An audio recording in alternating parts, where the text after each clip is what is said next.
नमस्कार दोस्तों, मैं आशीष आप सबका स्वागत करता हूं आपके अपने इस चैनल एक लक्ष्य एकेडमी में। आज हम शुरू करने जा रहे हैं क्लास 7th के ज्योग्राफी का chapter 2। The name of chapter 2 is inside और अर्थ, कि हमारी पृथ्वी के अंदर क्या संरचना है, पृथ्वी की संरचना क्या है, पृथ्वी कैसे बनी हुई है, वो सब आज हम पढ़ेंगे। इससे पहले हमने पढ़ा था हमारा एनवायरनमेंट, हमारा पर्यावरण। ठीक है दोस्तों, तो शुरू करते हैं पृथ्वी का अंदरूनी अध्ययन। The earth our homeland is a dynamic planet. हमारा घर जो पृथ्वी है इज ए डायनामिक प्लेनेट, बड़ा ही गतिशील प्लेनेट ग्रह है। It is constantly undergoing changes inside and outside. इसमें लगातार परिवर्तन होते रहते हैं, अंदर भी और बाहर भी। हैव यू एवर वंडर्ड, कि आपने कभी सोचा what lies in the interior of the अर्थ, कि इस पृथ्वी के अंदर क्या है, इसके अंदर क्या हो सकता है। What is the earth made up of, यह पृथ्वी कैसे बनी हुई है, यह पृथ्वी किन किन खनिजों से बनी हुई है। ये कभी आप लोगों ने सोचा है? नहीं सोचा तो सोचना शुरू करो दोस्तों। जितना सोचोगे उतना पाओगे। क्या तुम जानते हो the deepest mine in the world, सबसे गहरी जो माइन है, खान है दुनिया की, वह साउथ अफ्रीका में है। लगभग 4 किलोमीटर गहरी है। कितनी? 4 किलोमीटर गहरी। और सर्च ऑफ ऑयल, तेल की खोज में इंजीनियर्स ने उसको लगभग 6 किलोमीटर तक गहरा खोद दिया गया है। To reach to the centre of the earth, अगर हमें पृथ्वी के सेंटर तक पहुंचना है, बिल्कुल बीचों बीच तक पहुंचना है, जो कि असंभव है, संभव नहीं है, तो हमें लगभग कितना खोदना पड़ेगा?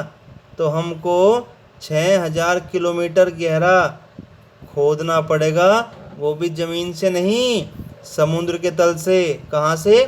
समुद्री तल से कम 6000 किलोमीटर गहरा गड्ढा खोदना पड़ेगा, तब जाके आप लोग इस पृथ्वी के बीच में जा सकते हो, जो कि बड़ा ही मुश्किल है। क्यों है? पढ़ते हैं, आइए शुरू करते हैं। इंटीरियर ऑफ द अर्थ, हमारी पृथ्वी का आंतरिक भाग, अंदर का भाग।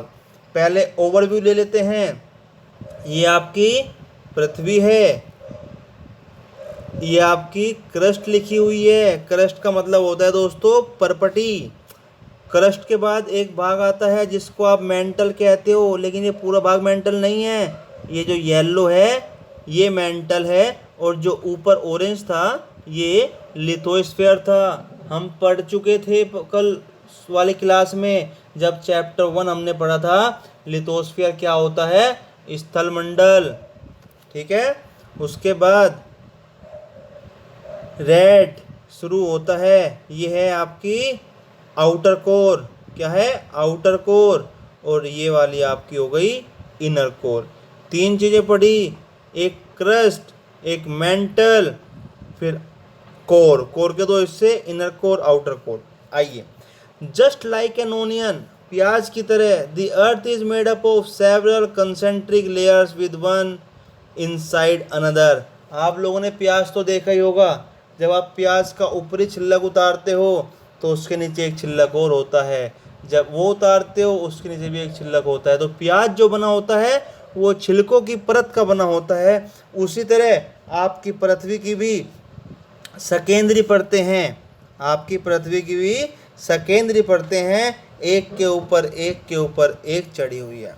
दी अपरमोस्ट लेयर, सबसे ऊपर वाली जो परत है आपकी पृथ्वी की सतह की, वह है क्रस्ट। क्या है? क्रस्ट, जिसको हिंदी में आप लोग परपटी बोलते हो। It is the thinnest of all the layers, यह है तीनों लेयर में। कितने लेयर हैं? 3, क्रस्ट, मेंटल, कोर।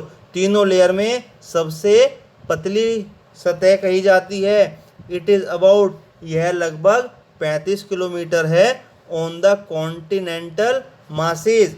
कहाँ पर? महाद्वीप की सनहती पर यह 35 किलोमीटर चौड़ी है। And only 5 kilometre on the ocean floors, और जो समुद्री सतह है वहाँ से सिर्फ 5 किलोमीटर चौड़ी है।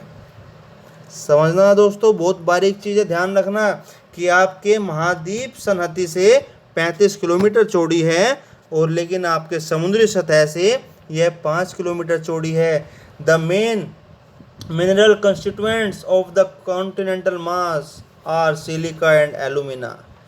जो मुख्य खनिज पदार्थ हैं किसके, आपके कॉन्टिनेंटल मास के, किसके, कॉन्टिनेंटल मास के, जो कि आपके महाद्वीप सतह पर जो सबसे मुख्य तौर पर खनिज मिलते हैं, कौन से मिलते हैं, सिलिका एंड एल्यूमिना। क्या मिलता है दोस्तों, सिलिका एंड एल्यूमिना। इसलिए इसको हम कहते हैं सियाल, SIAL। क्यों कहते हैं, सिलिका का C, एल्यूमिना का L, इन दोनों को मिलाकर सियाल बना। अब कॉन्टिनेंटल क्रस्ट है कौन सी, वो भी देखे दोस्तों। ये देखिए, ये आपको यहाँ हिस्सा दिख रहा है, इसके नीचे जो ये ब्राउनिश है यह है continental crust.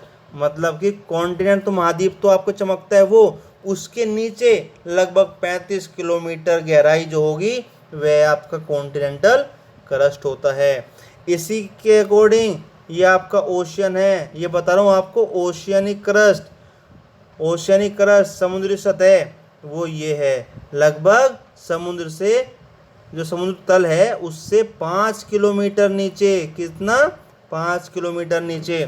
The oceanic crust, जो समुद्री सतह है मुख्यतः रूप से बनी हुई है सिलिका और मैग्नीशियम की, किसकी, सिलिका और मैग्नीशियम की। इसलिए इसको हम कहते हैं सीमा। क्या कहते हैं, सीमा। सीमा क्यों, सिलिका का सी और मैग्नीशियम का मा, सीमा। याद रखना दोस्तों, ये हमारी है सियाल, SIAL, क्योंकि ये सिलिका एल्यूमिना से बनी है। ये हमारी हो गई सीमा, क्यों हो गई, क्योंकि ये सिलिका और मैग्नीशियम से बनी है। याद रखना दोस्तों, बहुत बारीक चीज़ें हैं। Just beneath the crust is the mantle, और क्रस्ट के बिल्कुल नीचे मेंटल है, which extend up to a depth of 2900 kilometre below the crust, और ये 2900 किलोमीटर गहराई तक फैली हुई है। कहाँ से, क्रस्ट के नीचे से। जहाँ क्रस्ट ख़त्म होती है वहाँ से मेंटल शुरू होती है, और जो मेंटल हमारी फैली हुई है, मेंटल हमारी 2900 किलोमीटर गहराई तक फैली हुई है। तो ध्यान रखना दोस्तों, जो हमारी क्रस्ट है वह कॉन्टिनेंटल से, मतलब महाद्वीपीय सतह से 35 किलोमीटर गहराई तक है, और समुद्री सतह से 5 किलोमीटर गहराई तक। लेकिन जहाँ क्रस्ट ख़त्म होती है वहाँ से मेंटल शुरू होती है, और मेंटल हमारी 2900 किलोमीटर गहराई तक जाती है। The innermost layer is the core, और जो सबसे आंतरिक वाली परत है उसको हम कोर कहते हैं, या हिंदी में आप क्रोड कह सकते हो, with the radius of about, जिसका रेडियस 3500 किलोमीटर है। क्या है, जिसका रेडियस 3500 किलोमीटर है। रेडियस मतलब त्रिज्या, हाफ ऑफ डायमीटर, कितना है, 3500 किलोमीटर।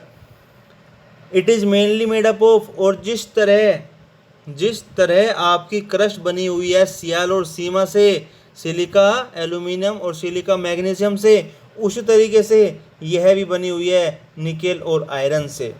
इसलिए इसको हम कहते हैं नीफे। नीफे क्यों कहते हैं, निकेल का नी, और आयरन को हम फेरस भी कहते हैं, ये फेरस का फे, इसलिए हम कोर को नीफे भी कहते हैं। The central core has very high temperature and pressure, जो हमारी केंद्रीय क्रोड होती है यह काफ़ी उच्च, बहुत ज़्यादा तापमान और दाब इसमें पाया जाता है। डू यू नो, क्या तुम जानते हो, बताइए क्या जानते हो।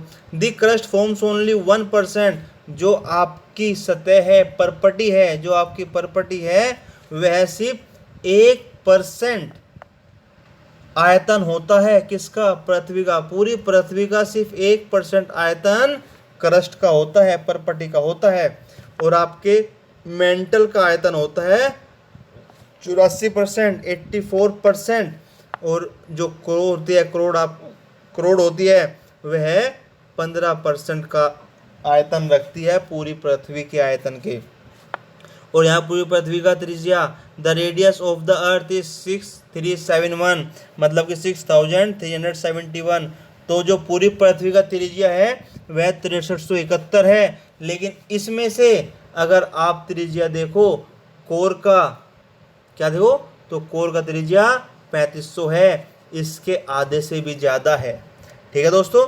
तो रॉक्स एंड मिनरल्स, अब किस पे आते हैं? रॉक्स एंड मिनरल्स, शैल और खनिजों पर, शैल और खनिजों पर, चट्टाने और खनिजों पर। The earth crust is made up of various types of rocks, जो पृथ्वी है या पृथ्वी की जो क्रस्ट है, परपटी है, वह भिन्न भिन्न प्रकार की शैलों से, चट्टानों से मिलकर बनी हुई है।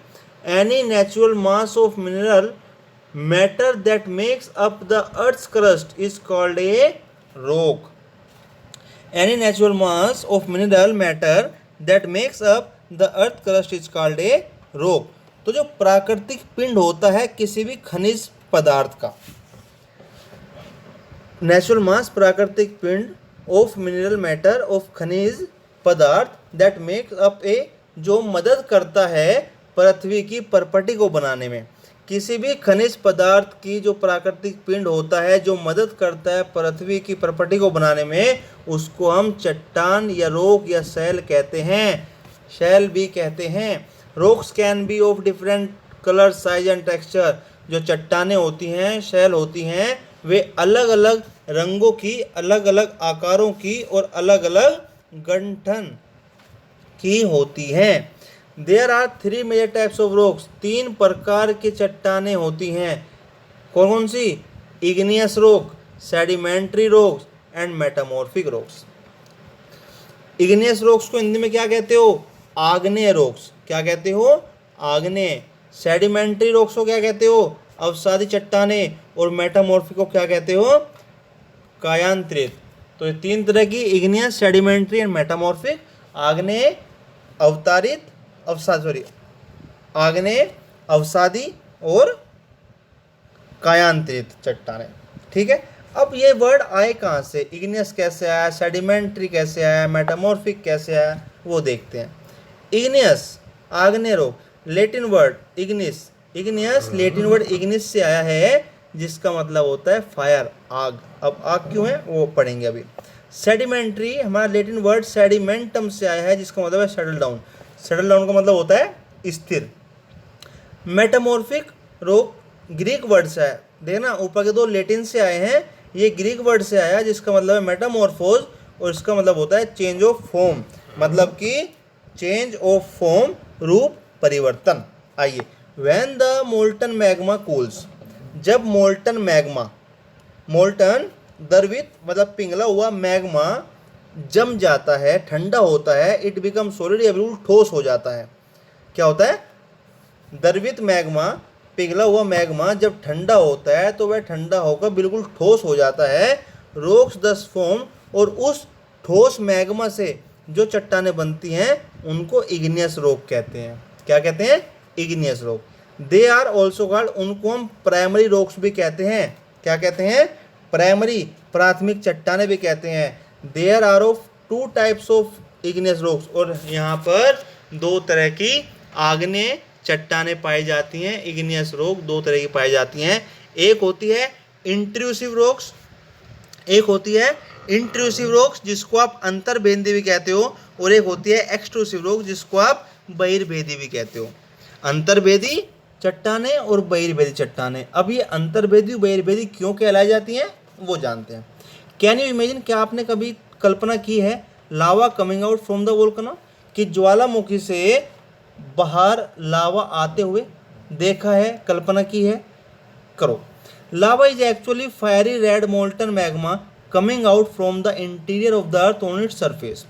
जो लावा है वह वास्तव में बहुत गर्म, जलता हुआ, बिल्कुल लाल तरह का, लोहा होता है बिल्कुल लाल होता है, तब इस तरह का मोल्टन मैग्मा है, इस तरह का द्रवित मैग्मा है जो पृथ्वी के अंदर से बाहर आ जाता है इसकी सतह पर।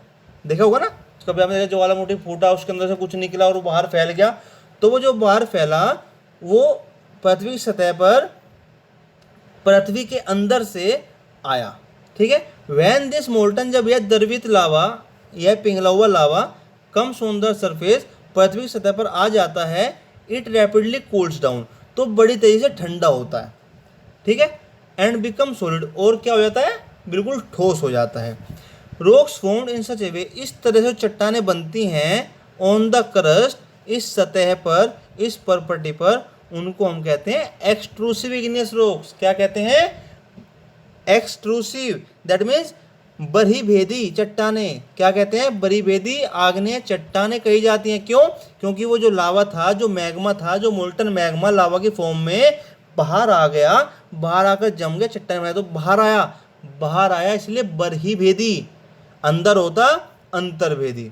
आइए, तो आप समझ गए होंगे कि अंतर्भेदी क्यों होगा, क्योंकि they have a very fine grand structure, उनके जो बहुत बारीक बारीक महीन महीन दानों की संरचना होती है, किसकी, एक्सट्रूसिव इग्नियस रॉक्स की, बहिर्भेदी आग्नेय चट्टानों की बहुत बारीक बारीक संरचना के दाने होते हैं। फॉर एग्जाम्पल, उदाहरण के तौर पर बेसाल्ट।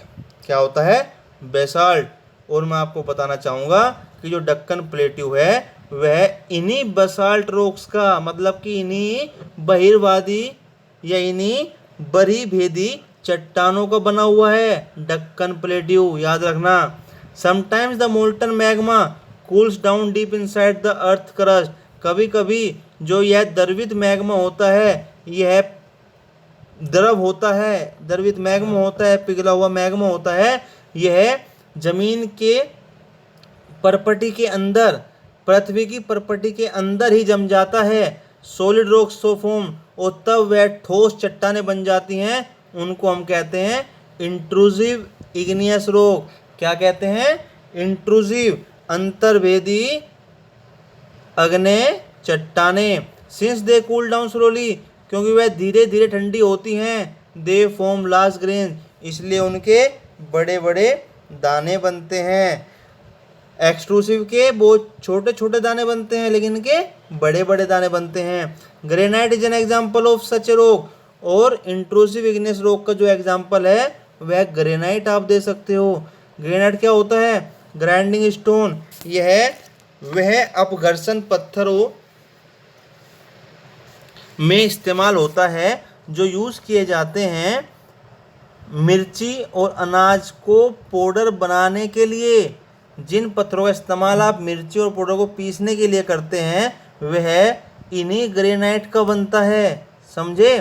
तो आपके घर में आप कह सकते हो कि जो कुंडी सोट्टा है, सोट्टा तो लकड़ी का होता है, जो कुंडी होती है वो कुंडी आपकी इस इंट्रूसिव इग्नियस रॉक ग्रेनाइट की बनती है। ठीक है, फोजिल्स, फोजिल्स क्या होते हैं ये जानते हैं क्योंकि जरूरत पड़ेगी। The remains of the dead plants and animals trapped in the layers of the rocks are called fossils. Hindi meaning जो है फोजिल का वो जीवाश्म होता है, जीवाश्म।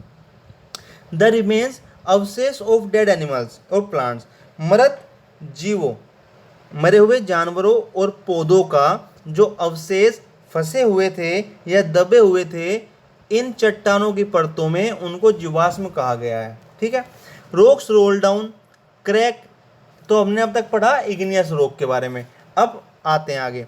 रॉक्स जो चट्टानें थी वो लुढ़कती थी या चटक जाती थी या एक दूसरे से भिड़ती थी, and are broken down into small fragment, और छोटे छोटे टुकड़ों में टूट जाती थी। दीज स्मॉलर पार्टिकल्स, जो छोटे छोटे टुकड़े थे, आर कॉल्ड सेडिमेंट्स, इनको हम सेडिमेंट्स कहते थे, अवसाद कहते हैं। दीज सेडिमेंट्स आर ट्रांसपोर्टेड, ये अवसाद ट्रांसपोर्ट यहाँ से वहाँ चले जाते हैं, एंड डिपॉजिट, और इकट्ठे हो जाते हैं। लेकिन यहाँ से वहाँ कैसे जाते हैं, बाय विंड, हवा के द्वारा, या वाटर, पानी के द्वारा, और भी किसी कारण से। These loose sediments are compressed, फिर वहाँ जाकर ये जो ढीले ढीले अवसाद थे ये एक कंप्रेस, दबाव बनाते हैं, एंड हार्डन, और ठोस हो जाते हैं, to form layers of rock, क्या बनाने के लिए, चट्टानों की परत बना देते हैं। दीज टाइप्स ऑफ रॉक, इस तरह की चट्टानें क्या कही जाती हैं, सेडिमेंट्री रॉक्स कही जाती हैं, मतलब कि अवसादी चट्टानें कही जाती हैं। फॉर एग्जाम्पल, उदाहरण के लिए sandstone is made from grains of sand, जो आपका बलुआ पत्थर है, सैंडस्टोन है, बलुआ पत्थर है, वह किससे बना हुआ है? वह रेत के छोटे छोटे दानों के इकट्ठा होने के बाद बलुआ पत्थर बनता है।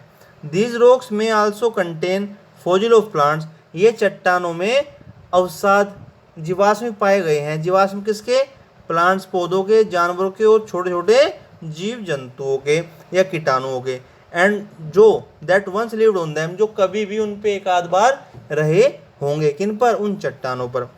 इग्नियस एंड सेडिमेंट्री रॉक्स, जब ये आग्नेय और अविसादी, आग्नेय और अवसादी चट्टानें, इग्नियस और sedimentary rocks can change into, ये बदल जाती हैं मेटामॉर्फिक रॉक्स में। अंडर, कब बदलती हैं? जब इन पर बहुत ज़्यादा गर्मी और दबाव पड़ता है। क्या पड़ता है? बहुत ज़्यादा हीट पड़ती है और बहुत ज़्यादा दबाव पड़ता है। फॉर एग्जाम्पल, उदाहरण के लिए क्ले, जो आपकी क्ले मिट्टी, यह बदल जाती है स्लेट में। किसमें? स्लेट में। एंड लाइमस्टोन, और जो आपका चूना पत्थर होता है वह बदल जाता है संगमरमर में। तो आप लोगों ने संगमरमर तो देखा होगा। तो यह संगमरमर किसका बनता है? चूना पत्थर का। कैसे? जब वह बहुत ज़्यादा हीट में और दबाव में जाता है तो वह मार्बल का रूप ले लेता है। So rocks are very useful to us, इसलिए जो चट्टानें हैं हमारे लिए बहुत ज़्यादा उपयोगी हैं। The hard rocks are used for making roads, houses and building, जो बहुत ठोस चट्टानें हैं वह इस्तेमाल की जाती हैं सड़कें बनाने में, मकान बनाने में, बड़ी बड़ी बिल्डिंगें बनाने में, इमारतें बनाने में। You use stones in many games, आप लोग बहुत सारे गेम में भी पत्थरों का इस्तेमाल करते हो। कैसे करते हो भाई? पिट्ठू फोड़ा आपने देखा होगा, ठीक है, उसमें करते हो। लोग वो खेलते थे चौंपड़, उसमें भी थोड़ा थोड़ा एक पत्थर का इस्तेमाल होता था। इस तरह के कुछ गेम हैं। और आप कुछ गेम के नाम भी लिखो जो पत्थरों से खेले जाते हैं। मान लो अपने पापा से, अपने बाबा जी से पूछ कर कि और कौन से गेम पत्थरों से खेले जाते थे। देखिए, आप लोगों को कुछ पिक्चर भी कलेक्ट करनी है ऐसे मोनूमेंट्स, इमारतों की। मान लो आपका जैसे लाल किला और ताजमहल की फ़ोटो दी हुई है। लाल किला कैसे बना हुआ है? लाल किला बना हुआ है लाल बलुआ पत्थर से, लाल बलुआ पत्थर से बना हुआ है। और ताजमहल बना हुआ है किससे? वाइट मार्बल से। किससे? सफ़ेद मार्बल से। इस तरीके से और भी ऐसी ऐतिहासिक इमारतों को देखो किस पत्थर से बनी हुई है, उसका पता करो और उसकी एक अपनी लिस्ट बनाओ। ठीक है दोस्तों, आइए। यू विल बी सरप्राइज्ड, आप यह जानकर चौंक जाएंगे that one type of rock changes to another type under certain conditions in a cyclic manner, कि जो एक चट्टान है वह दूसरी चट्टान में बदल जाती है, दूसरी भी तीसरी में बदल जाती है। और ये कब? यह एक निश्चित स्थिति में बदलती हैं। इन ए साइक्लिक मैनर, एक चक्रीय तरीके से, एक चक्रीय तरीके से एक दूसरी में, दूसरी तीसरी में बदल जाती है। This process of transformation of the rock from one to another is known as rock cycle. यह जो इनकी स्थिति का बदलना है, एक से दूसरी चट्टान में बदलने की जो स्थिति है उसको हम रॉक साइकिल कहते हैं। क्या कहते हैं? शैल चक्र। क्या कहते हैं? शैल चक्र। You have learn when the molten magma, आप यह जान चुके हो कि जब मोल्टन मैग्मा ठंडा होता है फिर वह ठोस हो जाता है तो उससे इग्नियस रॉक बन जाती है। जब ये इग्नियस रॉक टूटती हैं, छोटे छोटे टुकड़ों में बट जाती है, तो यह यहाँ एक जगह दूसरी जगह जाकर और वहाँ इकट्ठी होकर सेडिमेंट्री रॉक्स बनाती हैं।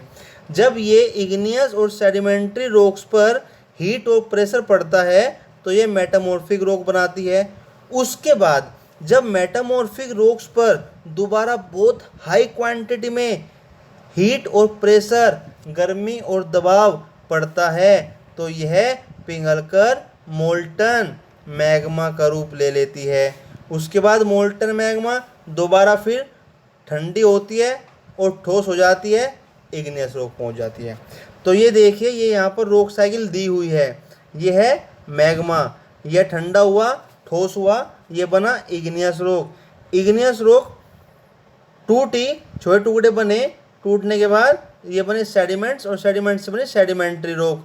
सेडिमेंट्री रॉक जब बनी, जब इग्नियस रोग मानो और सेडिमेंट्री रोग मानो, जब ये दोनों पर बहुत ज़्यादा हीट पड़ी, हीट, ये बिल्कुल गर्म हो गए बिल्कुल दबाव में, तो ये मेटामॉर्फिक रोग बनी। और जो इस पर हीट और दबाव बना तो इसमें से मैग्ना बनी।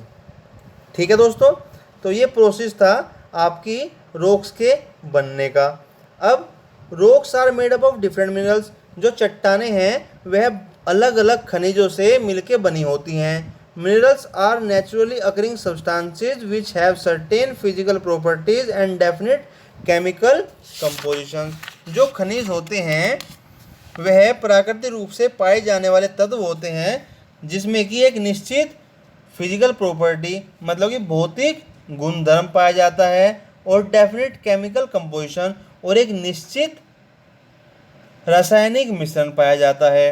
Minerals are very important to human kind, जो ये खनिज हैं ये बहुत ज़्यादा खास हैं मानव जाति के लिए, बहुत उपयोगी हैं मानव जाति के लिए। Some are used as fuel, कुछ को तो हम ईंधन की तरह इस्तेमाल करते हैं। किसको करते हो ईंधन की तरह इस्तेमाल? कोयला, नेचुरल गैस, प्राकृतिक गैस और पेट्रोलियम करते हो ना, तीनों को फ्यूल की तरह। दे आर ऑल्सो यूज, इनको हम इंडस्ट्रीज में, औद्योगिक में भी यूज़ करते हैं। अब उद्योग में कैसे यूज़ करते हो? जैसे लोहा है आपका, एल्यूमिनियम है, गोल्ड है, यूरेनियम है, ये सब चीज़ें आप इंडस्ट्री में यूज़ करते हो। भाई मान लो लोहा है, लोहा कैसे यूज़ करते हो? लोहे का यूज़ करते हो मकान बनाने में, बड़ी बड़ी बिल्डिंगें बनाने में। एल्यूमिनियम बर्तन बनते हैं, ये एल्यूमिनियम की शीट भी आती हैं। सोना, सोना तो आपको पता ही है। और यूरेनियम बड़ा महंगी चीज़ है, इसकी भी नॉलेज आपको है। इन मेडिसिन, अब दवाइयों के क्षेत्र में भी, और इन फर्टिलाइजर्स और उर्वरक, जो खेत में खाद डलता है उसमें भी इन्हीं खनिजों का इस्तेमाल होता है।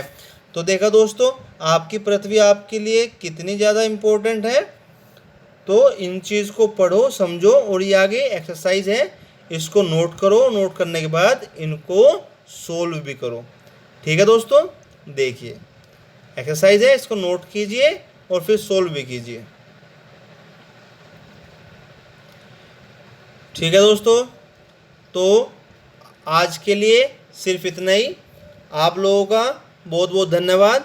और अगर आपको कोई भी समस्या आती है तो आप लोग कमेंट बॉक्स में जाकर कमेंट कर सकते हैं, आपको उसका सॉल्यूशन दिया जाएगा। जिन लोगों के पास व्हाट्सएप नंबर है वो व्हाट्सएप पे अपनी समस्या पूछ सकते हैं, उनको सॉल्यूशन मिलेगा। ठीक है दोस्तों, नमस्कार, धन्यवाद। आज के लिए सिर्फ इतना ही, बाकी मिलते हैं अगली क्लास में।